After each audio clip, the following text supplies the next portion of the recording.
How fast should your company begin to accelerate into growth? How fast should you see hypergrowth?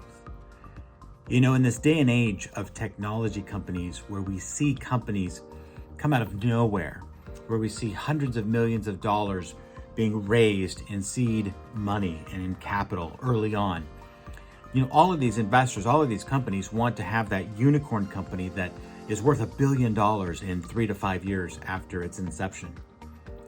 But if you're an entrepreneur and you're running a business, you will know that that is not the rule. That is the exception to the rule. Most companies take a long time. Most companies take years to develop and to grow and to create their systems and their structures before they start to see hypergrowth. And today I want to talk about one company that all of you have heard about and share its history, because I think it's encouraging for us as business owners to be able to look at this and say, you know, I'm glad to know that story because that gives me hope. I'm not behind on my time frame when it comes to my company. Many of you know that I love Starbucks coffee. I drink it because they're all over the place. And when I travel, it's easy to get Starbucks. They have food, they got beverages. And I drink the iced venti Americano with a splash of cream in a reusable cup when I'm not traveling. Why? Because of the Stars rewards. I can't talk. Because of the rewards program. Why do I drink Starbucks? It's convenient. You all know about this, and it's not about whether or not you like Starbucks. It's not about whether or not you go there. This is simply about the story and the history of Starbucks as a way to encourage us as business owners to continue focusing on what we need to focus on until we see success. You see, Starbucks was founded in 1971. It was founded at Pike's Place Market in Seattle. One store.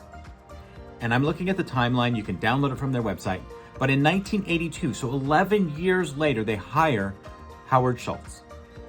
He joined Starbucks as the Director of Retail Operations and Marketing, and he begins providing coffee to fine restaurants and espresso bars.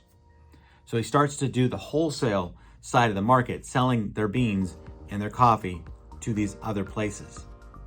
He then travels to Italy, comes back with an idea, and he convinces the founders of Starbucks to test the coffee house concept. It's working, but in 1985, Schultz himself founds a different company, and they're offering coffee and espresso beverages made from the Starbucks coffee beans. Fast forward 2 years, that company that he started buys the original Starbucks, changes its name to Starbucks to adopt the name, and then begins to grow the company. 2 years later, that company has 17 store locations. So let's just do the math. First 11 years, 1 location. Then within 3 or 4 years, 17 locations. But from the time to get to 17 stores was 16 years. Now we start to see some growth. Howard Schultz wants to grow the company. They got some outside investors. They start growing. And over the next 20 years, over the next 11 years, from 1987 to 1988, they open a total of 1,886 stores. Write that down, 1,886 stores.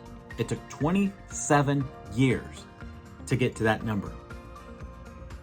In 2021, the last year they have on their timeline posted to their website, in 1 year, they opened 1,843 stores.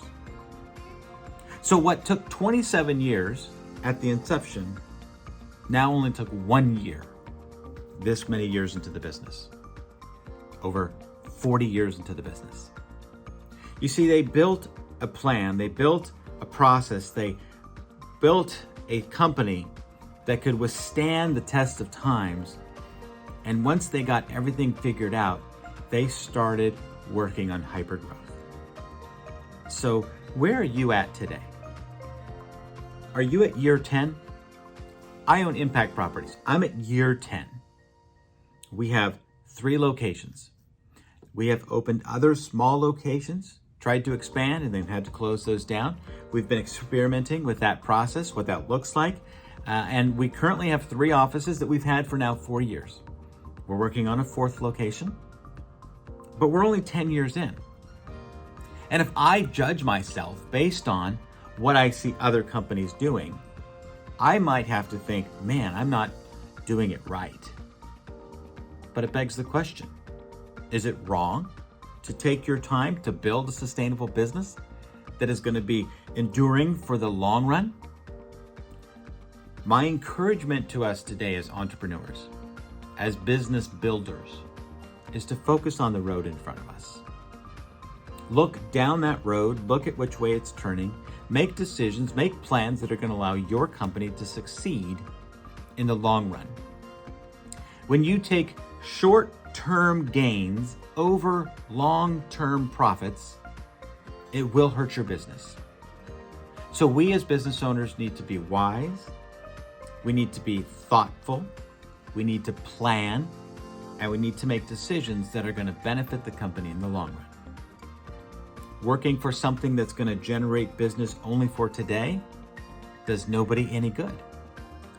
As our companies grow, we're able to hire more employees, we're able to enrich the lives of the employees, we're able to make impact in our communities, we're eventually impact in our culture, in our companies, in the world. But do it at a time and at a pace that works for you. Some of you are going to grow really fast. That's amazing. That's awesome. I encourage you. But for those of you who are on the slow road to growth, be encouraged today. Most of us are in that boat. Add people to your boat, row the boat. Add people to row the boat. You're going to be successful. Keep going. Don't give up. If you're looking for encouragement, if you're looking for a mentor, if you're looking for somebody to run things by, I'd be happy to be that person. Give me a call, send me a message, sign up for my newsletter, subscribe to this channel, share this video. Hopefully it'll encourage you as well as others. God bless. We'll talk to you soon.